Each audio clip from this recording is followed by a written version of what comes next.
welcome to C.R.A.P Motivation Channel. My name is C.R.A.P and I want to talk to you about something today that's very important to you, and it's very important to me, and it's very important to even the people around you. And I believe that by the end of this video, by the end of this episode, you will have a completely different perception and a completely different outlook about what I'm going to talk to you about today. What I'm going to talk to you about today is what I call the C.R.A.P theory. Simply put, if you put together those letters, it will say the C.R.A.P theory. And I say it again, I want to talk to you about today the C.R.A.P theory. Now, what is the C.R.A.P theory? I'm going to start it this way. Every day you ask people, you meet people, how was your day? I went through a lot of C.R.A.P. It was a crappy day. It was just 90% of the answers that you get from people who had a long day or a rough day, they'll say it was a C.R.A.P day. But what is this C.R.A.P? I've kind of taken it and try to see if we can turn it into something positive. How do we turn a crisis into an opportunity? And C.R.A.P, according to me, what I call this C.R.A.P theory is criticism, rejection, adversity, pressure. On a daily basis, you're actually going through these four things, which I call C.R.A.P. You're going through a lot of criticism from your boss, from your manager, from your friends, from almost anyone that you can think about. You're getting criticism. And then you get rejection. You might pick up a phone, call a customer, you get rejected. You might try to propose someone for a date or for a dinner, you get rejected. You're going through rejection on a daily basis. How many of them you go through, only you know. Then the A in the C.R.A.P is adversity. We have adversities, and I can tell you right now, as I start taking, you're already thinking about those people you call your adversaries in your life and how perhaps they are holding you back. And then lastly, we talk about the P in the C.R.A.P, pressure. How is pressure handling you? Or how, in fact, are you handling pressure? Is pressure breaking you down, or is it building you up? Now, let's go back to criticism. There's a nice quote by Norman Vincent Peale. He said, a lot of people would much rather be, destroyed by praise than be saved by criticism. Criticism plays a very important role in our lives in a sense that, if I may put it, it's constructive feedback. What criticism basically is, it's people saying to you, hey man, if you continue doing this the way you're doing it or how you are doing it, you are getting it wrong and you are pissing everyone else off.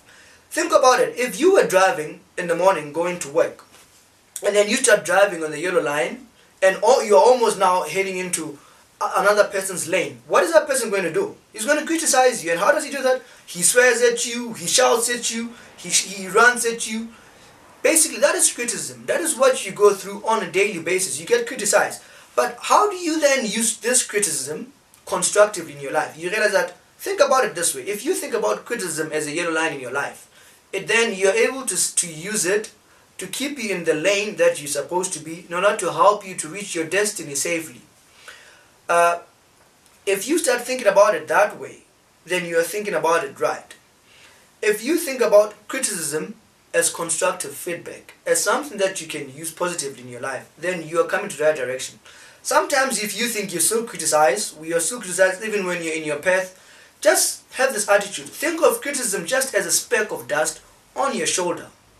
Whenever you get it, just brush it off your shoulder and continue walking confidently and boldly in the direction of your dreams, because only you know your course. If you do that, I can tell you, then criticism will have nothing on you.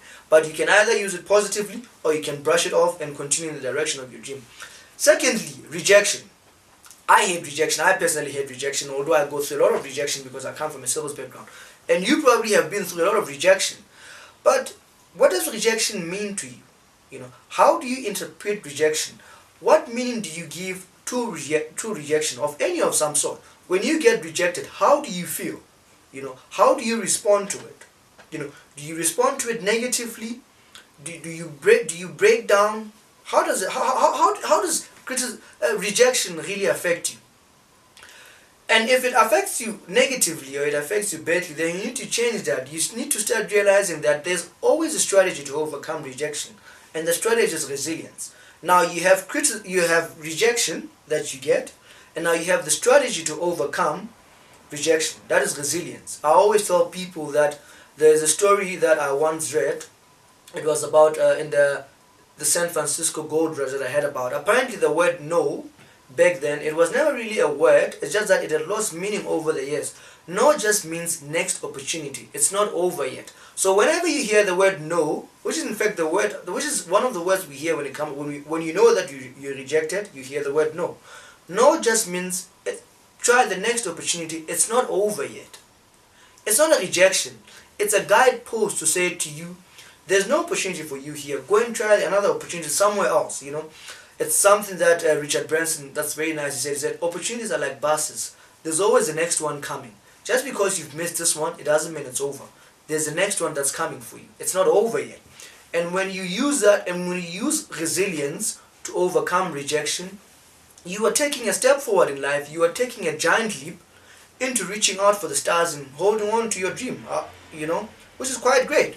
And then adversity. Oh gosh, you've got adversity. Everyone has got some kind of adversaries in their lives. But they're not going anywhere. They are here to stay. And I can tell you, you're probably thinking, oh, I hate so and so. They are my enemy. They are what? But what's the value of adversity in your life? Because adversaries are just as important as friends in your lives. Because friends are there to uphold you, to cheer you up, and to help you become the best that you can be. Adversaries, on the other hand, they are there to poke you. Poke you every time and say, hey, let's see if we can be better. Let's see if we can do it better. Let's see if we can reach that dream. That's the value of an adversity. Now, how do you use adversaries in your life positively? Simple. You can think of them as a hammer and a chisel that practically chisels you to turn yourself into an ace. Now, you have adversity that you can use to turn yourself into an ace in life. I always say, if you want to win, if you want to succeed in life, life is like a game of cards. If you want to succeed, get rid of all the jokers in your life and start playing with the aces. And it starts first by realizing that you got to get rid of your adversities or use them as a chisel and a hammer to turn yourself into an ace. When you do that, you are moving in the right direction. Lastly, pressure. We've got pressure. We've got pressure to succeed in life. We've got pressure from work. We've got pressure almost every day of our life. We've got pressure to do something either right or to do something better, and we are already doing it. But how do you turn this pressure into something that's positive in your life? Well, you can turn your pressure into your pleasure. There's what I call constructive pressure and destructive pressure. If you are perceiving pressure as something that actually breaks you down, then that is destructive pressure. You're not using it positively. But if you use it as constructive pressure, that means you are turning whatever you're doing into a pleasure. Because what constructive pressure basically is that it pushes you, it channels you, it fuels you to move in the direction of your dreams. Think of a gun. When somebody pulls a trigger, what pulls the bullet forward? It's pressure, right? Enough pressure channels that whatever you want to get to into the right direction. Now start using pressure in your life, and start turning it into a pleasure. Pleasure for you to succeed, pleasure for you to reach your utmost potential, pleasure to make the best out of yourself. If you put yourself under pressure to become the best that you are supposed to be, the best that you're born to be, then you are putting yourself in the right pressure because you're putting yourself under constructive pressure. Now remember what I call the C.R.A.P theory and how to overcome it. Use criticism. You have criticism. You have a choice of turning it into constructive criticism and using it positively in your life. You have rejection, which you can use resilience as a strategy to overcome it. And then you have adversity, which you can use as well to help yourself become an ace in whatever you do, in whatever the goals that you set yourself. And then you have pressure, which you can turn into pleasure and use it to channel you, to fuel you forward to reaching out to your dreams. Thank you very much for watching the C.R.A.P channel, C.R.A.P Motivation channel, and thank you for listening to this video. I hope you've learned something valuable today. Leave some comments down there, share with your friends, share with your family, and make a difference, because that's what you're here for. You're here to make a difference. You're here to help other people reach out and become the best that they can be. Thank you very much. Have a great day and enjoy yourself. Thank you.